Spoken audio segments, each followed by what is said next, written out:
Bonjour, bonjour à tout le monde. Bonjour, bonjour.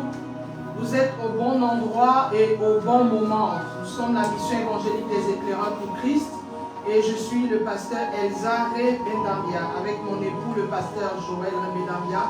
Nous vous souhaitons le shalom dans vos maisons, dans vos vies, au nom de notre Seigneur et Sauveur personnel. Bien-aimés, nous allons nous disposer, nous allons nous tenir debout, ceux qui sont en présentiel, et nous allons commencer notre temps de culte. Alléluia. La Bible nous dit que 1001 heures vaut mieux que 1000 dans les parvis de l'Éternel. C'est le lieu de culte, là où il y a l'assemblée des saints, parce que quelque chose se passe dans la présence des saints. Alléluia.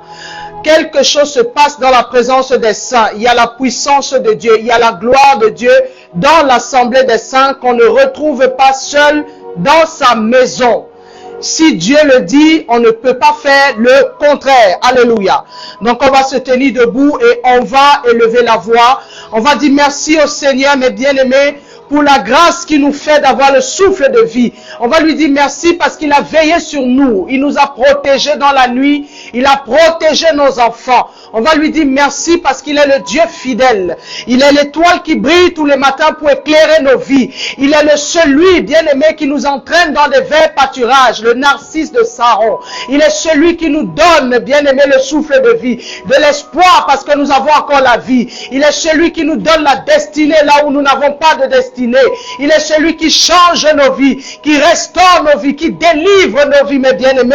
Nous allons lui dire merci parce que nous avons l'opportunité, la grâce excellente d'être dans sa présence, alléluia, dans l'assemblée des saints. Il nous a conduits tout au long de la semaine. Il a conduit nos enfants à l'école. Il nous a conduits dans nos lieux de travail, bien-aimés. Et nous nous retrouvons entre bien-aimés pour les lever. Nous allons lever la voix et lui dire merci, mes bien-aimés. De là où tu m'écoutes, mon bien-aimé, ma bien-aimée, dispose-toi, élève la voix, dis merci au Seigneur parce que c'est une grâce excellente. Tout ce que tu as fait dans la semaine, tout ce que tes enfants ont fait, tes frères et sœurs, tes parents ont fait, tout ce qu'ils ont vaqué comme activité, bien-aimé, c'est simplement par la grâce de Dieu. Parce qu'il a renouvelé tous les jours, chaque minute et chaque instant, le souffle de vie. Donc seulement pour ça, bien-aimé, pour le souffle de vie, tu dois lui dire merci. Tu dois lui dire merci parce qu'il s'est souvenu de toi, de ta maison. Il s'est souvenu de ton époux. Il s'est souvenu de ton épouse. Il s'est souvenu de vos enfants. Il s'est souvenu de tes frères et sœurs, chacun dans sa famille. Il s'est souvenu de vos parents bien-aimés. Il s'est souvenu des bien-aimés de ton église, oh bien-aimé. Il s'est souvenu, oh bien-aimé, de l'ensemble des enfants de Dieu qui sont sur la terre. Seulement pour ça, nous lui disons merci. Parce qu'il est celui qui renouvelle tous les matins. Il renouvelle ses grâces et ses bontés. Il renouvelle le souffle à chaque seconde, mes bien-aimés. Ce souffle que nous n'arrivons pas à payer. Ce souffle dont nous ne méritons même pas. Parce que nous ne sommes pas justes, bien-aimés. Nous ne sommes pas dignes de recevoir, mais par pure compassion. Alléluia. Par pure compassion, le Dieu de gloire, le Dieu de miséricorde se souvient de nous. Élève la voix, bien-aimé. Dis merci au Seigneur. Père éternel, mon Dieu, mon roi, nous voulons te bénir encore. Nous te disons merci pour ta grâce et ta faveur. Merci pour ta capacité. Merci, Père éternel, mon Dieu, parce que c'est toi qui es le Dieu qui devait venir et qui va. Merci pour le souffle de vie. Merci pour ta présence au milieu de nous. Merci, Père éternel, mon Dieu, parce que tu prends la première place dans ce lieu, Seigneur, dans cette salle où nous sommes en présentiel. Merci parce que le ciel est ouvert maintenant au-dessus de nos vies. Merci, au Père éternel, mon Dieu, pour tout ce que tu fais. Car tout ce que tu fais est juste et bon, Seigneur. Merci, Père éternel, mon Dieu, parce que tu nous as surveillés, tu as veillé sur nous, car ta parole déclare que tu es le Dieu qui ne sommeille, qui ne dort. Tu veilles sur Israël, comme sur la prunelle de tes yeux. Père, merci d'avoir veillé sur nous, d'avoir veillé sur les bien-aimés, les éclaireurs à travers le monde, Papa. Merci d'avoir veillé, Père éternel, sur nos familles. Merci d'avoir veillé sur nos enfants, Papa. Merci d'avoir veillé, Seigneur, mon Dieu, mon roi, sur le territoire dans lequel chacun des éclaireurs se trouve, Papa. Oh, nous te bénissons, te rendons toute la gloire, Seigneur. Sois élevé, Seigneur Jésus, comme l'étendard, Seigneur, de ce ministère, l'étendard de cette vision, l'étendard de nos vies, oh Papa. Seigneur, merci parce que tu prends la première place. Que ton règne, Père éternel, mon Dieu, descende maintenant et s'installe, Seigneur, mon Dieu, mon roi, dans ce lieu, Papa, afin que ta gloire, Père éternel, mon Dieu, remplisse ce lieu, que ta gloire remplisse ce lieu, Papa, et que la puissance, Père éternel, mon Dieu, de tes anges, Père éternel, mon Dieu, qui sont mandatés pour veiller sur l'église, se dégage, Papa, sur tes enfants qui sont là. Nous te bénissons, Père, nous te levons dans le nom puissant de Jésus. Mais bien aimés, n'oublions pas que nous avons un accusateur de nos âmes. L'accusateur de nos âmes vient accuser. La Bible nous déclare dans le livre de Job qu'il y avait les réunions des fils de l'Éternel, et parmi un des fils de l'Éternel, il y avait Satan qui est venu accuser Job, mes bien-aimés. Le même rôle que Satan avait quand il est venu accuser Job, il a le même rôle, bien-aimé, quand nous sommes. Il veut venir nous accuser parce que la Bible l'appelle l'accusateur de nos âmes. Afin que ces accusations soient nulles et sans effet, mes bien-aimés, nous devons demander pardon à Dieu, pardon pour tout ce que nous faisons. Bien-aimé, la Bible nous dit dans Sophonie 2, examine-toi toi-même, tu connais les penchants de ton cœur, tu connais tes retranchements et tes manquements, tu dois les exposer devant Dieu. En accord avec 1 Samuel 15, mes bien-aimés, la parole déclare ceci: celui qui avoue ses transgressions et les délaisse obtient miséricorde. Tu dois avouer tes transgressions devant le Père, bien-aimé. En accord avec 1 Samuel 15, tu dois avouer tes transgressions devant le Père, afin que le Père de gloire, le Père de justice, bien-aimé, vienne et que sa miséricorde s'étende sur ta vie, sur la vie de tes enfants, sur la vie de ton épouse, sur la vie de ton épouse. Que la miséricorde de Dieu s'étende dans ta famille, bien-aimé. Que le Seigneur se souvienne de ta famille, parce que tu demandes pardon, parce que, bien-aimé, tu pries pour ton papa, tu pries pour ta maman, tu pries pour tes frères et sœurs qui ne connaissent pas l'Éternel et qui marchent dans la rébellion tous les jours, à chaque instant devant l'Éternel, mes bien-aimés. Oh, élève la voix, bien-aimé, élève la voix, prie, demande pardon à l'Éternel, demande pardon, bien-aimé, non seulement pour toi, mais aussi, mes bien-aimés, pour les membres de ta famille, pour tes enfants, comme Job, mes bien-aimés. Job intercédait pour ses enfants. Job criait à Dieu parce qu'il disait, sans doute mes enfants ont péché, sans doute mes enfants marchent dans la rébellion par rapport à l'Éternel, à la loi et la parole de l'Éternel, et il donnait des offrandes, il priait pour ses enfants. Bien-aimé, le Seigneur voudrait que tu ne penses pas qu'à toi, que tu ne sois pas égoïste, mais que tu penses aussi à tes enfants, tu penses aussi à tes frères et sœurs. Tu penses aux époux, aux épouses de tes frères et sœurs, tes parents. Parce que notre Dieu, c'est le Père de la famille, mes bien-aimés. C'est le Père de la famille, ce n'est pas un Dieu égoïste, bien-aimés. Ce n'est pas un Dieu égoïste au travers de toi. Le Seigneur voit tes parents, il voit tes frères et sœurs, il voit, bien-aimé, les enfants de tes frères et sœurs, il voit tes enfants, bien-aimés, il voit, bien-aimé, ses yeux se promènent sur la terre, sur le juste et sur le bon. Donc demande pardon, bien-aimé, pour tout ce qu'ils font, qui ne glorifie pas l'Éternel, parce que ce que l'ennemi est en train de faire, c'est de pousser les âmes, de pousser les humains, oh bien-aimé, à marcher en plus de degré à degré dans la rébellion contre l'Éternel. Implore la miséricorde de Dieu sur ta famille, la miséricorde de Dieu dans ta maison, sur tes enfants, la miséricorde de Dieu sur ton époux, sur ton épouse bien-aimée. Si tu n'es même pas encore marié, ton époux arrive, ton épouse arrive, implore la miséricorde de Dieu de là où cette personne se trouve, parce que l'Éternel connaît où se trouve ton futur époux, où se trouve ta future épouse, parce qu'il est le Dieu souverain, bien-aimé, parce qu'il est le Dieu souverain. Ne te dis pas qu'à l'instant où tu es en train de prier, tu es célibataire, bien-aimé. Le mariage, c'est un don de Dieu. Et Dieu sait que là où ton époux est, bien-aimé, il a besoin de sa miséricorde. Commence à prier pour ton époux futur. Commence à prier, bien-aimé. Implore la miséricorde, que l'Éternel le touche de là où il se trouve. Implore la miséricorde pour toi, mon frère, qui est célibataire, tu es en attente. Implore la miséricorde sur la vie de ta future épouse, bien-aimé. Prie, que la grâce de Dieu descende. Implore la miséricorde sur les bien-aimés de l'église, des éclaireurs, bien-aimés, en aussi grand nombre que l'Éternel les appelle appelle, Père. Oh Seigneur, merci pour ta grâce et ta faveur. Merci pour ta capacité, Papa. Merci, Père éternel, mon Dieu, mon roi, parce que tu es celui qui pardonne. Tu as dit que nous devons venir charger, fatiguer, Papa. Tu nous donnes le repos, Seigneur, de nos âmes. Tu nous donnes le joug léger, ton joug qui est doux et léger. Père, merci pour le shifting qui se passe maintenant. Merci parce que tu ôtes le poids, le fardeau, Père éternel, mon Dieu, de nos enfants. Tu ôtes le fardeau, Seigneur, de nos vies. Tu nous donnes, Seigneur, mon Dieu, mon roi, ton joug doux et léger. Merci, Papa, parce que ta parole nous dit que même si nos péchés sont rouges comme le cramoisi, tu es digne, tu es bon pour nous les pardonner. Merci, Père éternel, mon Dieu, pour ta miséricorde qui remplit nos vies, qui remplit nos familles. Ta miséricorde, Père éternel, mon Dieu, et tes compassions, Papa, qui s'étendent sur nos vies afin de nous renouveler, afin que, Père éternel, mon Dieu, mon roi, l'accusateur n'ait plus à nous accuser, Papa, parce que nous venons nous-mêmes avouer, Seigneur, nos transgressions, nos manquements, Papa. Nous venons porter devant toi, ô Père éternel, mon Dieu, nos frères et sœurs, les membres de nos familles, Papa. Sois bénis, sois élevés dans le nom puissant de Jésus-Christ de Nazareth. Amen. Bien-aimés, nous allons réclamer le sang de Jésus avec vie, le sang de la nouvelle alliance, afin que le sang de Jésus vienne couler sur nous, que le sang de Jésus abonde dans ce lieu, que le sang de Jésus abonde dans tous les départements de nos vies, afin que nous soyons saturés par le sang de Jésus, que nos maisons soient saturées par le sang de Jésus. Bien-aimés, que nos enfants soient saturés par le sang de Jésus, les études des enfants soient saturées par le sang de Jésus, que nos familles soient saturées par le sang de Jésus, bien-aimé. Oh, élève la voix, que l'église soit saturée par le sang de Jésus, mes bien-aimés.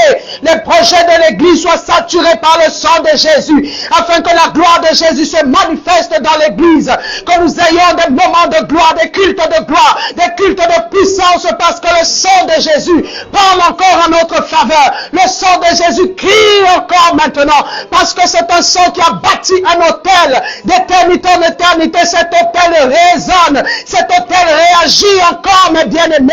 Oh, élève la voix, réclame le sang de Jésus. Le sang de Jésus dans ta vie, le sang de Jésus. Que le sang de Jésus vienne briser les chaînes. Que le sang de Jésus vienne faire tomber les écailles de tes yeux. Que le sang de Jésus vienne encore fédérer les familles. Que le sang de Jésus vienne renouveler tout ce qui est défraîchi dans ta vie. Que le sang de Jésus donne la vie là où il y a la stérilité.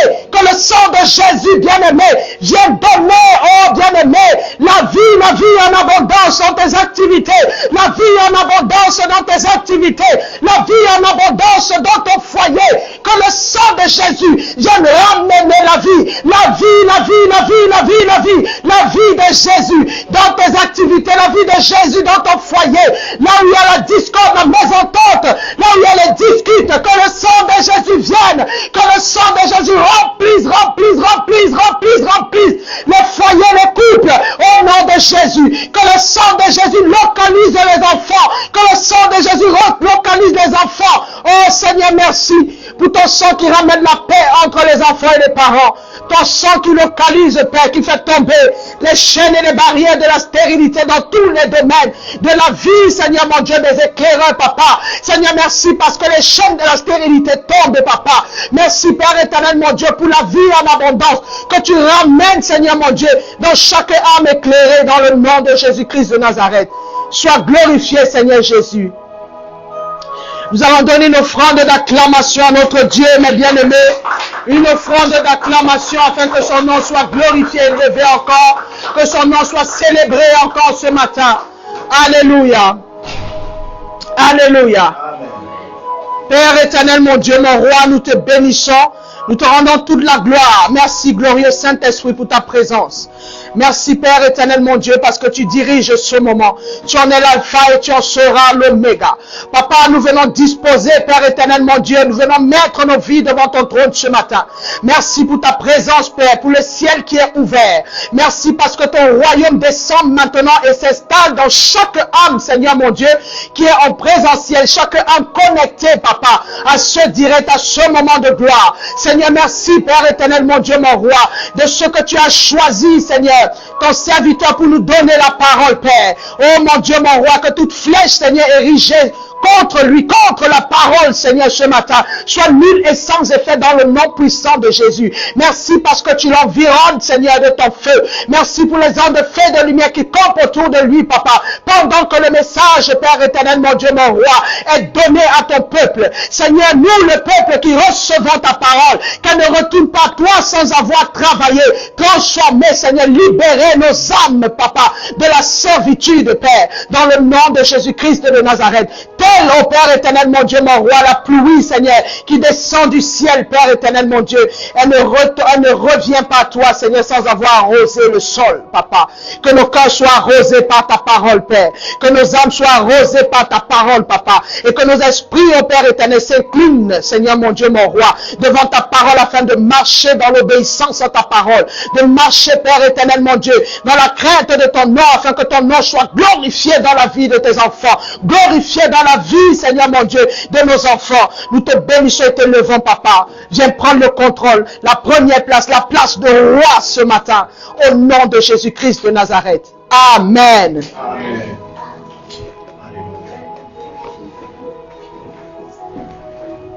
Merci, servant de Dieu. Merci, pasteur. Alléluia. Alléluia. Soyons tous bénis. Amen. Que le Seigneur vous bénisse tous. Amen. Alors, je vais élever la voix pour consacrer ce moment à l'Éternel. Amen. Éternel, mon Dieu, mon roi, nous te rendons toute la gloire, nous bénissons ton saint nom, nous bénissons ta majesté, toi qui es digne et bon, ô Éternel. Dans ta majesté, Seigneur, nous sommes soumis à toi, Seigneur. Ô Éternel, je m'humilie devant ton trône de gloire, Seigneur, afin de construire et conduire, Seigneur, selon la parole que tu m'as donnée, Seigneur, conduire ton peuple vers l'admirable lumière, vers la vérité que tu es, ô Éternel. Gloire à ton saint nom, je m'efface complètement, ô Éternel, afin de pouvoir faire ressortir la nourriture spirituelle que tu as préparée pour ton peuple, et cela dans le nom puissant de Jésus-Christ de Nazareth. Amen. Amen. Alléluia. Le Seigneur a préparé quelque chose de magnifique pour nous aujourd'hui, et c'est un message qui va être un peu dans l'autodestruction, je peux dire ça comme ça, parce que c'est quelque chose qui va révéler vraiment qui nous sommes réellement. Amen. Le thème est « Nous sommes des ingrats ». Amen. Je ne voudrais pas ici insulter quelqu'un, mais je voudrais susciter un réveil personnel en chacun de vous. Amen. Un réveil personnel. Quand le Seigneur m'a donné ce message, c'était une façon non seulement pour moi d'apprendre également, et de partager ce que le Seigneur m'a appris. Amen. C'est que l'homme est ingrat. Amen. Si on devait marcher comme Dieu voulait que nous marchions, amen, je pense que le monde se porterait mieux. Mais s'il existe encore des choses qui sont une destruction pour son peuple, c'est que le Seigneur estime que la connaissance de lui n'est pas encore acquise pour tous les hommes. Amen. Nous n'avons qu'à aller dans le livre de Juges. Généralement, quand vous lisez le livre de Juges, vous voyez la multitude des hommes que Dieu a envoyés. Amen. Pour pouvoir faire en sorte que son peuple marche dans la droiture. Mais à peine l'homme ou le juge que Dieu envoyait partait, le peuple de Dieu tombait dans la dérision. Amen. Quand nous voyons comment Dieu s'est servi de Moïse pour pouvoir, comment Dieu a utilisé Moïse pour que Moïse sorte son peuple, et comment le peuple de Dieu dans le désert a rejeté Dieu pour pouvoir ériger une statuette comme Dieu. Amen. Vous voyez à quel point l'homme qui a tant recherché pendant 400 ans que Dieu l'en délivre, s'est retrouvé lui-même à être tombé dans le péché. Amen. Dieu n'a pas eu besoin, les hommes n'ont pas eu besoin de 400 autres années pour succomber. Amen. Quelle ingratitude. Manquer autant de reconnaissance envers ce que Dieu a fait. Amen. Alors, c'est ce que nous allons exploiter aujourd'hui. Amen. Et nous allons aller dans le livre de Matthieu. Amen. Dans le livre de Matthieu, j'aimerais faire ressortir quelque chose. Matthieu a son chapitre 6. Amen. de son verset 7 à son verset 13. Matthieu à son chapitre 6. Amen. De son verset 7 à son verset 13. Alléluia. Serviteur de Dieu, tu peux lire la parole. En priant, ne multipliez pas les paroles comme les membres des autres peuples. Ils s'imaginent en effet qu'à force de paroles, ils seront exaucés. Ne les limitez pas, car votre Père sait de quoi vous avez besoin, avant que vous lui demandiez. Voici donc comment vous devez prier. Notre Père céleste, que la sainteté de ton nom soit respectée, que ton règne vienne, que ta volonté soit faite sur la terre comme au ciel. Donne-nous aujourd'hui notre pain quotidien. Pardonne-nous nos offenses, comme nous aussi nous pardonnons à ceux qui nous ont offensés. Ne nous expose pas à la tentation, mais délivre-nous du mal. Car c'est à toi qu'appartient dans tous les siècles le règne, la puissance et la gloire. Amen. Amen. Voyez-vous, ce verset est le modèle de prière que Jésus a donné aux apôtres. Quand les apôtres lui ont demandé, Seigneur, comment devons-nous prier? Amen. Et Jésus a donné ce modèle de prière. Amen. Cela ne veut pas dire que c'est le modèle sur lequel nous devons prier à tout, n'est-ce pas? Pour tout. Mais dans ces quelques lignes, dans ces versets, il y a la totalité de ce que Dieu attend réellement de l'homme quand il s'adresse à lui. Amen. Il y a le condensé de ce que Dieu attend de chacun de nous. Amen. Il le dit si bien. Il le dit si bien au-dessus. En priant, ne multipliez pas de vaines paroles comme les païens. Amen. Voyez-vous, la plupart du temps quand nous prions, il y a de nombreuses vaines paroles qui ne servent en rien. Amen. Et le Seigneur est clair. Il dit ceci. Qui s'imaginent qu'à force de paroles, ils seront exaucés. Ne leur ressemblez pas, car votre Père sait de quoi vous avez besoin avant que vous ne lui demandiez. Amen. La plupart du temps, quand nous prions, nous pensons à nous-mêmes. Amen. Nous ne pensons même pas à Dieu. Nous pensons à ce que nous voulons exaucer. Pour notre propre personne. Amen. Quelqu'un va aller prier, va dire, Seigneur, délivre-moi de cette charge spirituelle satanique qui pèse sur ma famille. Amen. Mais dans la façon dont il a de conduire sa prière, il ne pense même pas à Dieu.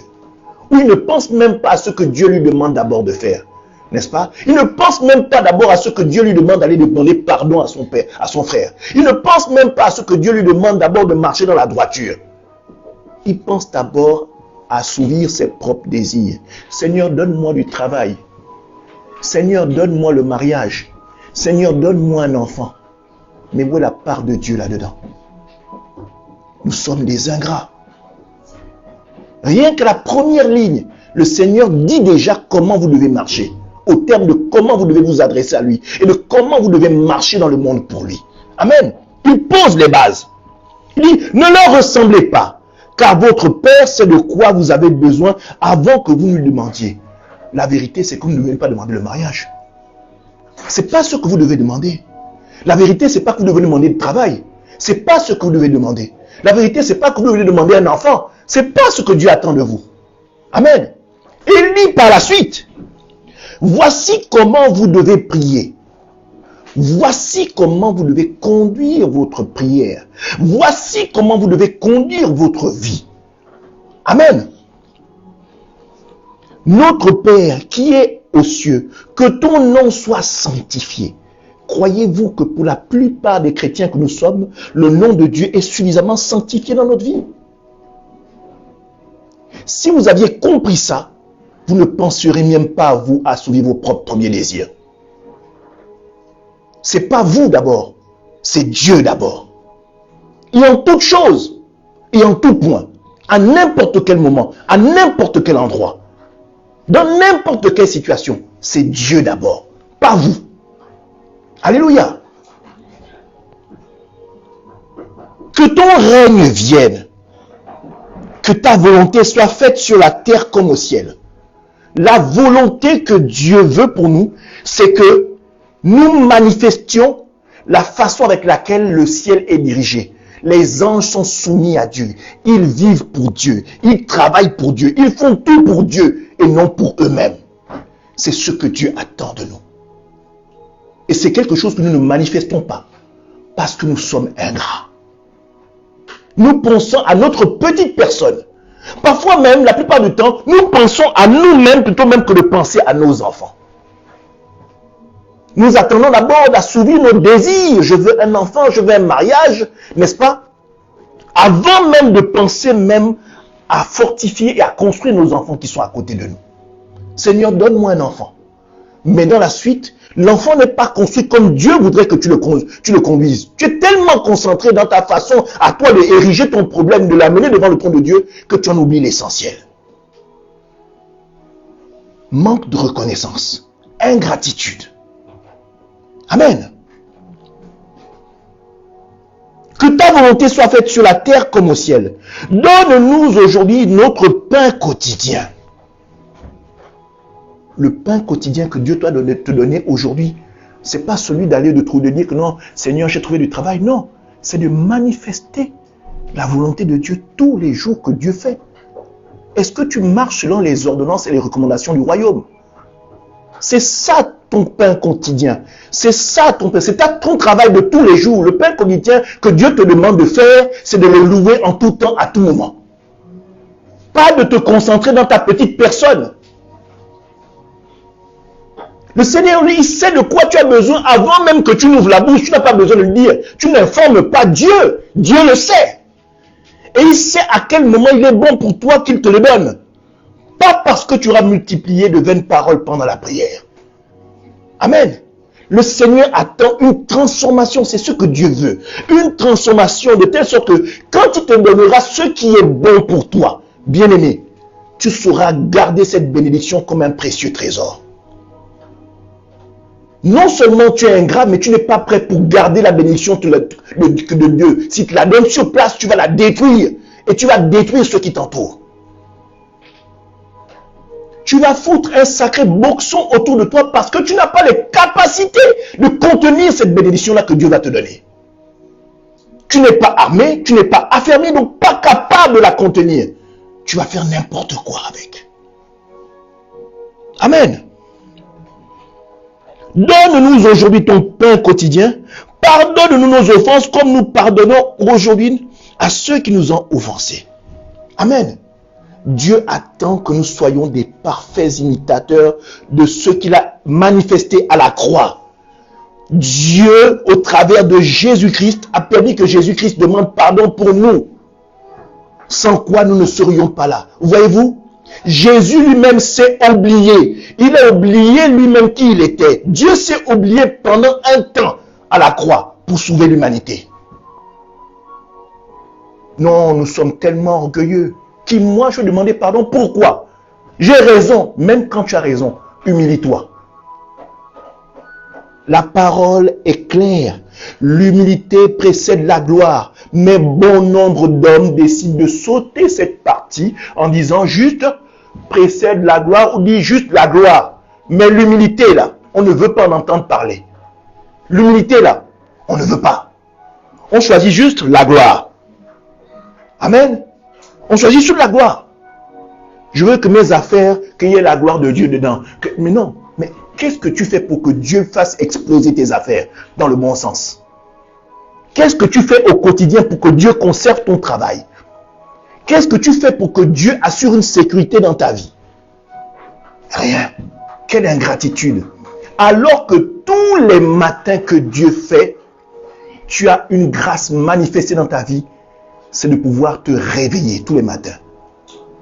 Ça semble facile parce que c'est quelque chose que l'on fait depuis qu'on est né, on le fait tous les jours. Mais bien aimé, dans la nuit, quand vous fermez les yeux, là, il y a un puissant combat. Vous n'êtes pas sûr de vous réveiller. Si vous croyez que vous êtes capable de vous réveiller parce que c'est votre propre volonté, parce que vous êtes trop fort, vous vous trompez lourdement. Amen. Vous vous trompez lourdement. Il y a une semaine, je viens de perdre un ami d'enfance qui est parti pour une inflammation de l'intestin, ou je ne sais pas. Un truc qu'on calme ici avec des malox, des cachets. Il n'a pas fait une semaine. 2 jours, c'est fini. Est-ce que quand lui-même il s'est rendu à l'hôpital, est-ce que quand il s'est rendu à l'hôpital, il savait qu'il allait en ressortir? Une banale douleur, quelque chose pour laquelle on soigne des gens ici pour rien du tout. Vous rentrez, vous donnez un cachet, c'est fini.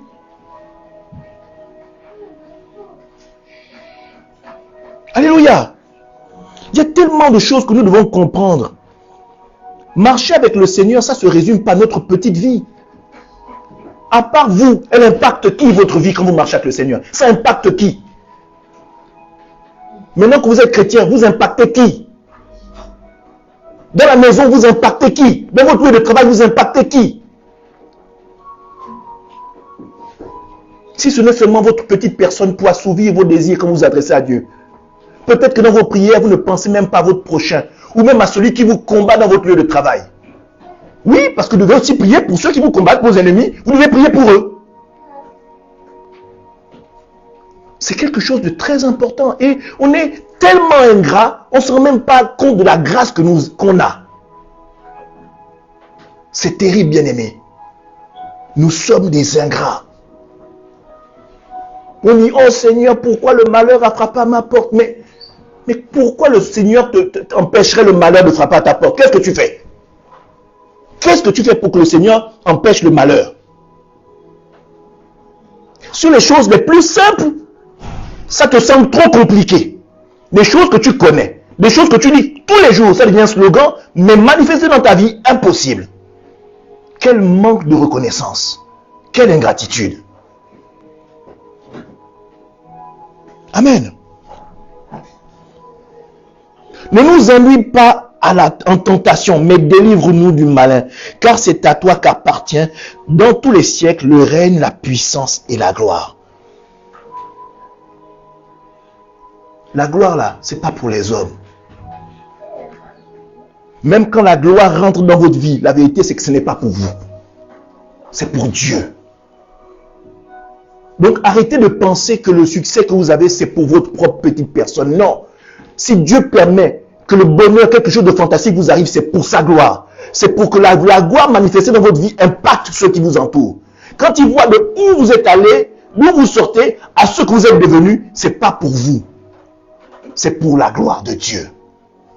Arrêtez de penser que c'est pour votre petite personne. Parce que cette petite personne-là peut, en un claquement de doigts, disparaître pour rien du tout.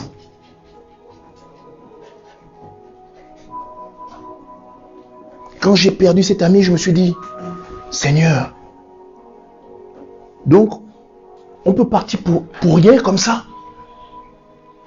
On peut partir pour rien. Parce que parfois, quand on perd nos parents, on dit, bon, ils ont vécu, ils ont eu une bonne vie. Mais quand ça touche quelqu'un avec qui vous avez grandi, quelqu'un avec qui vous avez été dans le même banc de l'église, ça choque. Vous voyez votre âge, vous dites, waouh,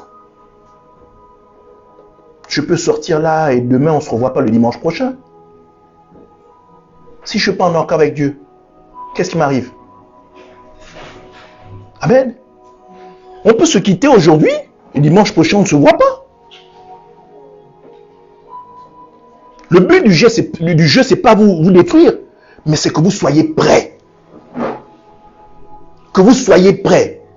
Si Dieu décide c'est aujourd'hui, que vous soyez prêts. Qu'on dise, ah ouais, non, c'est triste, ça fait mal. Mais le frère, la sœur, ça, il était prêt. Il était ready. Dieu ne va pas le trouver dans une position un peu bancale, non. Et ça, c'est une joie. Alléluia.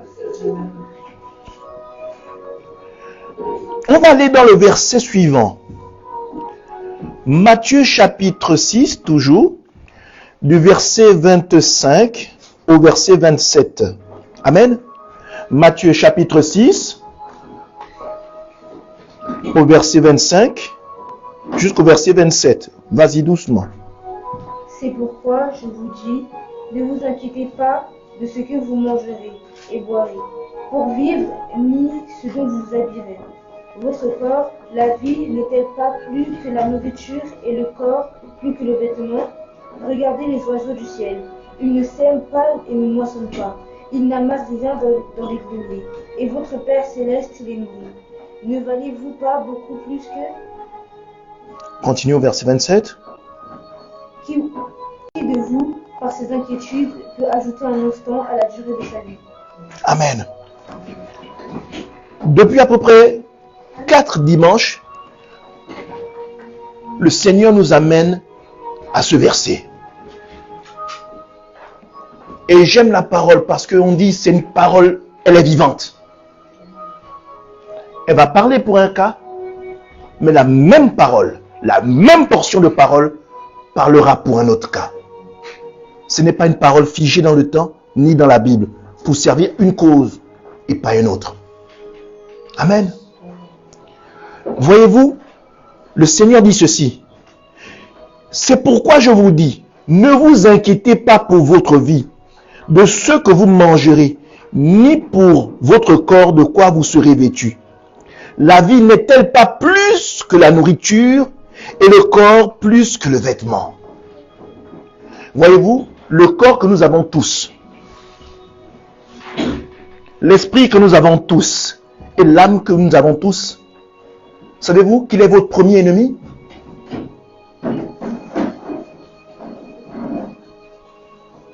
Il est votre premier ennemi. Savez-vous pourquoi? Parce que le corps va vous amener à vous préoccuper de votre propre vous-même plutôt que des choses de Dieu. Et c'est pourquoi d'ailleurs Dieu dit, au travers de Jésus-Christ, je cherche des adorateurs en esprit et en vérité. En esprit et en vérité. Voyez-vous, les 3 dimensions qui sont en vous, qui font partie de nous, le corps, l'âme et l'esprit, n'est-ce pas, sont ceux qui nous tuent le plus. Parce que quand elles sont en désaccord avec l'Esprit de Dieu, elles nous empêchent de rentrer dans ce que Dieu attend réellement de nous. C'est vrai, vous me direz, mais la parole dit également que notre corps est le temple de Dieu. Oui, mais ne devient que le temple de Dieu quand les 3 parties qui vous composent sont en harmonie et sont en accord avec l'Esprit de Dieu. À ce moment-là, vu que votre corps est soumis à l'Esprit de Dieu, vu que votre âme est soumise à l'Esprit de Dieu, plus que votre esprit est soumis à l'Esprit de Dieu, et avec l'Esprit de Dieu ne font plus qu'un, et ne suivent que l'Esprit de Dieu, là, à ce moment, oui, votre corps devient le temple de Dieu. Parce qu'il ne fonctionne et ne fait que des choses que lui recommande l'Esprit de Dieu. Pas par notre propre volonté. Voyez-vous, le corps vous dit, nourrissez-moi. Vous n'oubliez pas de le nourrir. Il vous rappelle cela tous les jours. Il te dit, habille-moi. J'ai besoin d'être beau. Les gens ont besoin de me regarder, de m'admirer. Amen. Vous le faites. Parce que c'est bon pour vous. Mais si le Seigneur vous demande de prendre ces mêmes vêtements, amen, et de le donner à quelqu'un qui n'en a pas, là vous allez commencer à tourner un peu de la tête. Ça va commencer à devenir un peu compliqué. Amen. Si le Seigneur vous demande, bien aimé, oubliez un peu de manger pendant 3 jours. Là, ça devient quelque chose de compliqué. Amen. L'homme de Dieu devient méchant. C'est une punition. Oui, c'est des attitudes qu'on a. Quand on demande de jeûner, c'est compliqué. Alors que la Bible dit qu'on doit jeûner avec joie, avec plaisir. On doit être heureux de pouvoir jeûner. Mais quand on parle de jeûne dans l'assemblée, les visages des gens se froissent. C'est votre premier ennemi, ce corps-là. Que vous voyez, ce corps que vous habillez, que vous parfumez, que vous coiffez, que vous habillez avec des vêtements de toute valeur. Oui, c'est le premier à combattre la volonté de Dieu dans votre vie. Avec tout ce que ça comporte. Parce que le même corps va séduire pour aller dans l'impudicité. Le même corps va mentir pour trahir un frère. Et la plupart du temps, c'est ce que nous observons. Même les pires, c'est les chrétiens. Je préfère que ce soit quelqu'un qui ne connaisse pas le Seigneur qui le fasse. Il est préférable d'ailleurs. Mais force de constater que c'est même ceux qui connaissent ta parole qui manifestent le plus de penchant pour la méchanceté envers leur prochain. Amen. L'ingratitude envers le Seigneur est quelque chose de manifeste dans la vie des hommes. Voyez-vous, la Bible dit ceci. Dieu a tellement aimé le monde, a tant aimé le monde, qu'il a donné son Fils unique afin que quiconque croit en lui ait la vie éternelle. Dieu s'est oublié pour ce que nous sommes. Est-ce que nous sommes capables de nous oublier? Et c'est ce que je voudrais partager avec vous aujourd'hui. Je ne voudrais pas qu'on tire en longueur, mais je voudrais qu'au plus profond de chacun de nous, nous faisons une introspection personnelle, un retour sur nous-mêmes. Amen. Nous fermons nos yeux et nous pensons réellement au plus profond de nous. Seigneur, est-ce que je marche réellement dans ce que tu attends de moi? Seigneur, est-ce que je suis un parfait imitateur de ce que tu as manifesté à la croix il y a 2000 ans? Être un sacerdoce vivant pour les autres. Parce que Seigneur, l'ingratitude, c'est une forme d'égoïsme. L'ingratitude m'empêche de te louer. L'ingratitude m'empêche d'établir une louange quotidienne et permanente de ta personne dans ma vie. L'ingratitude m'empêche de voir qui tu es réellement. L'ingratitude m'empêche de voir comment tu m'as sorti de là où j'étais pour m'amener là où je suis. L'ingratitude me rend amnésique de tout ce que tu as pu faire pour moi. Seigneur, permets-moi de te voir tel que tu veux que je te voie. Seigneur, j'ai besoin de me revenir vers toi. Seigneur, j'ai besoin d'être comme tu veux que je sois. Seigneur, je veux être soumis à ta volonté en tout et pour tout, en tout temps, à toute heure, dans n'importe quelle situation. Seigneur, rends-moi obéissant à ta parole en tout temps. Pas quand je veux choisir que je veux être obéissant, non. Seigneur, permets-moi d'être celui que tu attends que je sois, réellement. Seigneur, ta vie a servi à Golgotha pour moi et pour tous ceux qui m'entourent. Seigneur, fais en sorte que je sois un sacerdoce vivant comme tu l'as été toi-même à la croix pour l'humanité. Oui, c'est ça que nous devons être. Voyez-vous, la parole dit que le Seigneur ne nous exauce pas parce que nous demandons mal. Oui, nous demandons mal. Ce n'est pas une formule de parole. Ce n'est pas parce qu'il faut faire des poèmes. Non, ce n'est pas ça. Est-ce que votre cœur est en adoration pour Dieu? Est-ce que vous êtes dans les meilleures dispositions pour demander à Dieu? Vous demandez que Dieu vous pardonne, mais vous n'êtes pas capable de pardonner. Dieu ne peut pas vous exaucer. Et vous pouvez vivre toute une vie terrestre comme ça, sans rien comprendre. Vous êtes venu à l'église, vous n'avez rien compris. Amen. Et Dieu lui-même dit dans sa parole que le premier endroit où il va commencer le jugement, ce n'est pas à l'extérieur, c'est dans l'église. Les premiers à être tabassés, ce sera nous. Nous serons les premiers. Ça ne va pas commencer dehors. On va être en premier, en tête de ligne. C'est nous. Ça va rentrer dans l'église d'abord. Le jugement va commencer ici. Nous qui connaissons qui il est. Nous qui lisons cette parole. La parole que vous voyez là, est une parole qui bénit ou qui maudit. Si on est de ceux qui prennent cette parole-là en mode ingratitude, de faire de cette parole un slogan, bien aimé, cette parole va vous condamner. Christ l'a dit. Ne faites pas comme les païens qui s'imaginent qu'à force de parole, ils seront exaucés. Non. C'est pas parce que vous faites les meilleures phrases, les meilleures rimes que Dieu va vous... C'est pas un concours de littérature ici, avec lui. Dieu exauce ceux qui ne savent même pas bien parler français ou une quelconque langue. Mais si leur cœur est disposé, pour Dieu, Dieu les élève.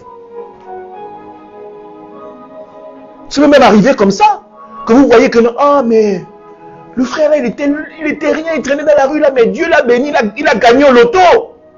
Moi qui demande ça à Dieu, la richesse tous les jours, rien. Mais comment il peut donner ça à quelqu'un comme ça? Oui, c'est des pensées qui arrivent. Mais comment Dieu peut bénir un gars qui n'a même pas allé loin à l'école? Comment Dieu peut le bénir? Moi qui suis allé à l'école, qui ai fait les études. Mais non. Dieu bénit qui il veut. Qu'est-ce que vous savez de la disposition du cœur de celui-là qui n'est pas là à l'école? Il n'est peut-être pas là à l'école, mais la façon de laquelle il adore Dieu, elle dépasse tous vos diplômes, ceux que vous avez. Amen.